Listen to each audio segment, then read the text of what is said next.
औज़ुबिल्लाहिमिनश्शैतानिर्रजीम बिस्मिल्लाहिर्रहमानिर्रहीम। अस्सलाम वालेकुम। कैसे हैं आप सब लोग? उम्मीद है सब लोग खैर खैरियत से होंगे। तो आज हम देंगे आपको कराची सऊदी एम्बेसी और इस्लामाबाद सऊदी एम्बेसी की अपडेट और इसमें लगने वाले वीज़ों की तादाद और शरह और इसके साथ साथ लगने वाले नए कवानीन और वीज़ों की रिजेक्शन की सबसे बड़ी रीज़न। तो अगर आप मेरे चैनल पर नए हैं तो मेरी आपसे गुजारिश है कि आप मेरे चैनल को लाइक, शेयर और सब्सक्राइब ज़रूर करें ताकि आप तक अपडेट पहुंचती रहे। और वीडियो को आखिर तक देखें क्योंकि इसमें बहुत सारी चीज़ों का हल होता है और आप लोगों के लिए जो आपको मसले मसाइल इस वक्त फेस करने पड़ रहे हैं उनका भी इसमें बहुत सारा हल होता है। तो वीडियो को आखिर तक देखें और लाजमी आप वीडियो को लाइक करें। अच्छा, आज हम आपको बताएंगे कि जो वीज़ा लगने की शरह है वो कम है, उसमें रिजेक्शन बहुत ज़्यादा है कराची सऊदी एम्बेसी में भी और इस्लामाबाद सऊदी एम्बेसी में भी। रिजेक्शन की रीज़न क्या है कि सिग्नेचर का मसला, सिग्नेचर का सबसे बड़ा problem Karachi Saudi embassy create कर रही है कि सिग्नेचर कैंडिडेट के नहीं हैं या कफ़ील के नहीं हैं, तो जिसकी वजह से वीज़ा नहीं लग रहा। सिग्नेचर का होना ज़रूरी है। और दूसरा जो सबसे बड़ा इशू आ रहा है वो मेडिकल का ऑनलाइन ना होना। तो मेरे भाई जो लोग मेडिकल करवा रहे हैं उनसे मेरी गुजारिश है कि अपना मेडिकल को सबसे पहले ऑनलाइन करवाएं, क्योंकि ये मसला ये है कि आपका वीज़ा लेट प्रोसेस होता है। आप कहते हैं डेट चेंज हुई है, वीज़ा नहीं लग रहा, वीज़े पर ऑब्जेक्शन लगा होता है, आपको इसका पता नहीं होता। तो जिसकी वजह से क्या होता है, आप परेशान होते हैं। मेडिकल ऑनलाइन लाजमी करवाएं, वफद की साइट पे भी और जो मोफा की वेबसाइट है उस पर भी। दोनों में से मेडिकल ऑनलाइन नहीं है तो आपका वीज़ा नहीं लगेगा। ये कराची एम्बेसी का दो टोक ऐलान है और इस पर जो रिजेक्शन लगती है वो फिर हम फेस नहीं कर पाते, प्रॉब्लम होती है। और मेरी उन मेडिकल सेंटर से भी मजम्मत है, मैं मजम्मत करता हूँ ऐसे नए मेडिकल सेंटर्स की जो कि ऐसी हरकत कर रहे हैं कि मेडिकल ऑनलाइन ही नहीं होता, जिसकी वजह से एक आम आदमी को पता नहीं लगता, वो वीज़ा दे देता है, वीज़ा प्रोसेस होने जाता है और मेडिकल ऑनलाइन नहीं होता और वो पासपोर्ट बाहर आ जाता है, जो सारे डॉक्यूमेंट्स हैं उस पर ऑब्जेक्शन लगा होता है। तो मेरी उन नए मेडिकल सेंटर से गुजारिश है कि आप लोग रहम करें, जो कैंडिडेट आपके पास आता है कोशिश करें कि उसका मेडिकल उसके ई नंबर पर आप करवाएं। अगर उसके पास ई नंबर नहीं है तो आप उसका मेडिकल मत करें, आप पहले उनका ई नंबर लें। और मेरी भाइयों से भी गुजारिश है कि अपना ई नंबर आप साथ लेकर जाएं और मेडिकल को ई नंबर पर ऑनलाइन करवाएं।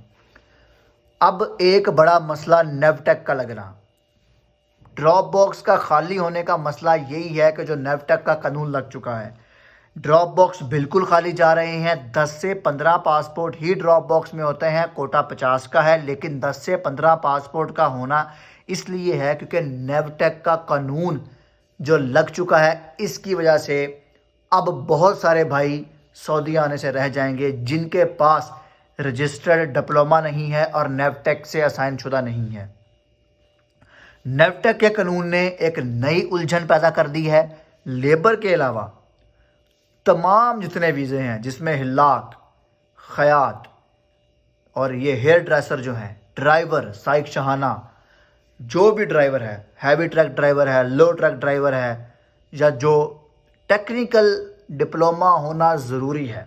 नेवटेक का ये प्रिंसिपल लागू किया गया है कि टेक्निकल डिप्लोमा जिसके पास है उसका लगेगा। टेक्निकल डिप्लोमा होगा, उसके साथ मेडिकल ऑनलाइन होगा, आपका फिंगरप्रिंट होगा, आप भेजेंगे, कोई मसला नहीं इसमें आएगा वीज़ा लगने में।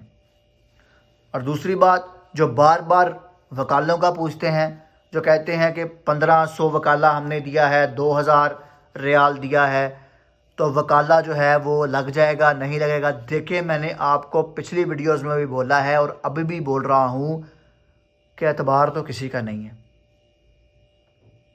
एतबार किसी का भी नहीं किया जा सकता, सीधी सी बात है। हम किसी भी बंदे की गारंटी नहीं इसमें ले सकते, किसी बंदे की श्योरिटी कैसे आपको दे सकते हैं? अगर 1500 ले रहा है, इधर सिर्फ अपडेट दे सकते हैं कि इतने वकाले के जो पैसे लग रहे हैं वो इतने लग रहे हैं, और इस वजह से जो है वो वकाले बन रहे हैं। वैसे वकाले बंद हैं तो इतने पैसे देकर वकाला बन जाता है।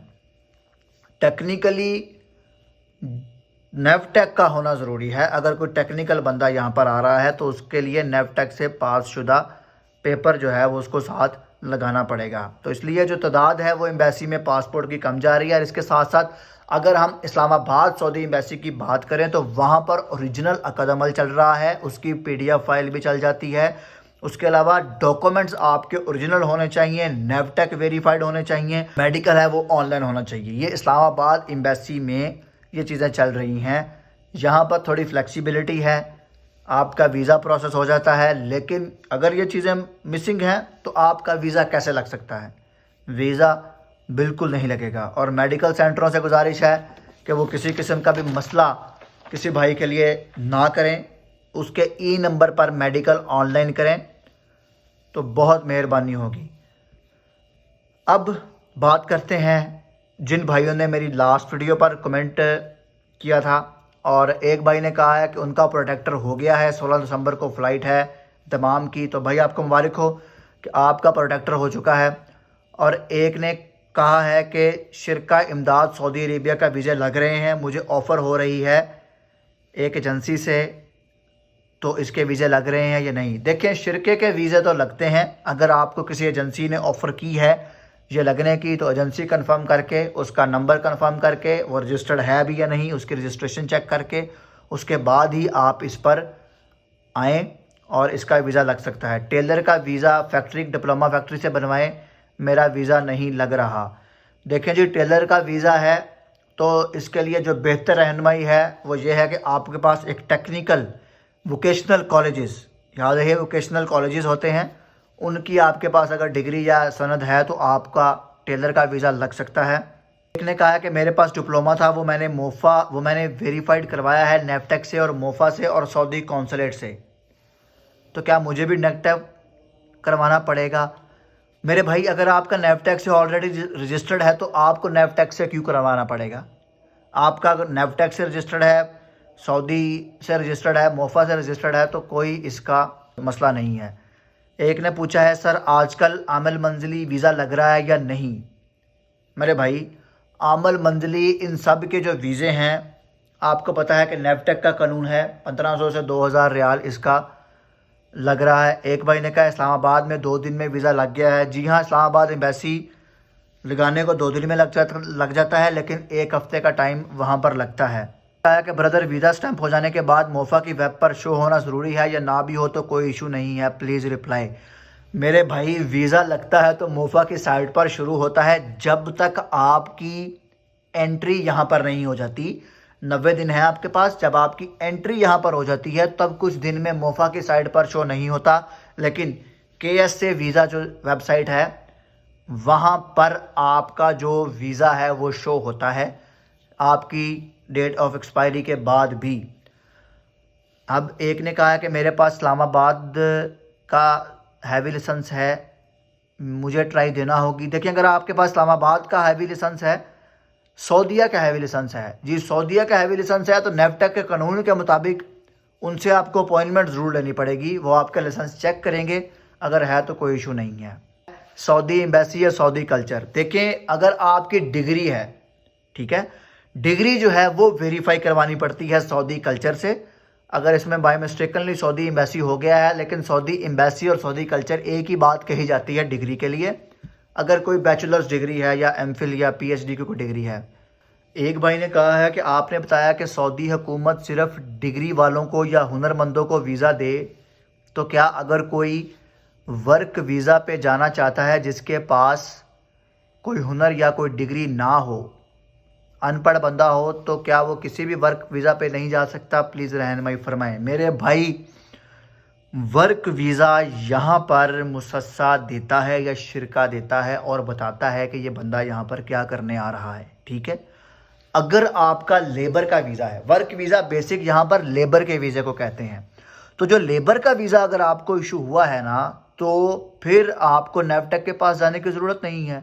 लेबर का वीज़े का मतलब ये होता है कि आप इस जगह पर इस बंदे के पास आ रहे हैं। तो ये थी मेरी आज की वीडियो। उम्मीद करता हूँ आपको ये वीडियो पसंद आई होगी।